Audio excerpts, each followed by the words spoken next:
গান্ধার রাজ মামা শকুনি। মামা শকুনির নামে প্যাগ মারে সবে, উঁচুটে কপট চরিত্র বলে ভাবে তারে সবে অবাক হয়ে মহাভারতের খলনায়ক হিসেবে। পরিণাম যার ফলে প্রায় জানে আপামরে, ধ্বংস হয়ে যায় কুরুবংশের। গান্ধারীর শতপুত্র হারায় প্রাণ অকালে, অক্ষয়িনীর পর অক্ষয়িনী সেনা নিপাত হয় কুরুক্ষেত্র সমরে। শকুনি নিজেও হারায় প্রাণ করে নিজ মনোবাঞ্ছা পূরণ, দেখে ভীষ্মের পতন করেছিল যে তার গান্ধার রাজ্যের অপমান। সুন্দরী বোন গান্ধারীরে নিয়ে সে হস্তিনাতে করালো সে অন্ধ ধৃতরাষ্ট্রের পরিণয়। আরও ছিল কারণ, হস্তিনাপুর আক্রমণ ভয়ে কোনো ঝুঁকি না নিয়ে গান্ধার রাজ পরিবারের সবেরে করিল বন্দি ভীষ্ম হস্তিনার কারাগারে। অর্ধাহারে অনাহারে করিতে নিধন তাদের সবেরে। শকুনি ছাড়া মরিল সবে, ভক্ষণ করে তণ্ডুল আর সব স্বজন বন্দীদের। শকুনির চাপা ক্রোধ পরিণত হল শপথে, করিব ধ্বংস কুরুকুল নেপথ্যে।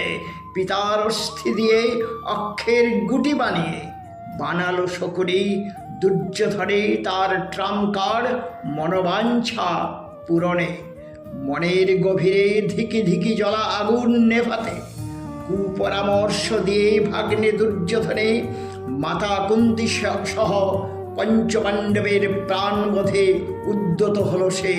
পাঠায় তাদের বারণাবতে, অকৃতকার্য হয়ে তাতে কপটক্ষ ক্রীড়ায় সে দ্রুপদ নন্দিনী সহ যুধিষ্ঠিরের সর্বস্ব করেছিল জয় দুর্যোধন তরে।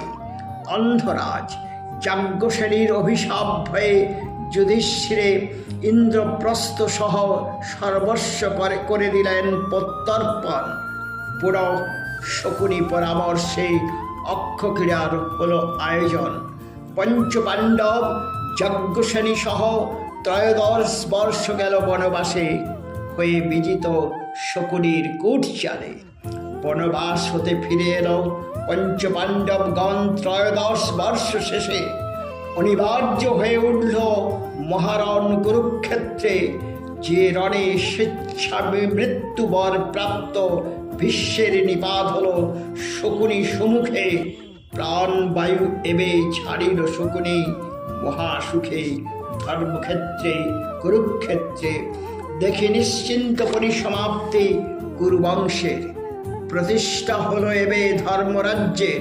পাঠক বলুন এবার, সত্যই কি শকুনি মহাভারতের খলনায়ক, না ধর্মরাজ্যের প্রতিষ্ঠাতা?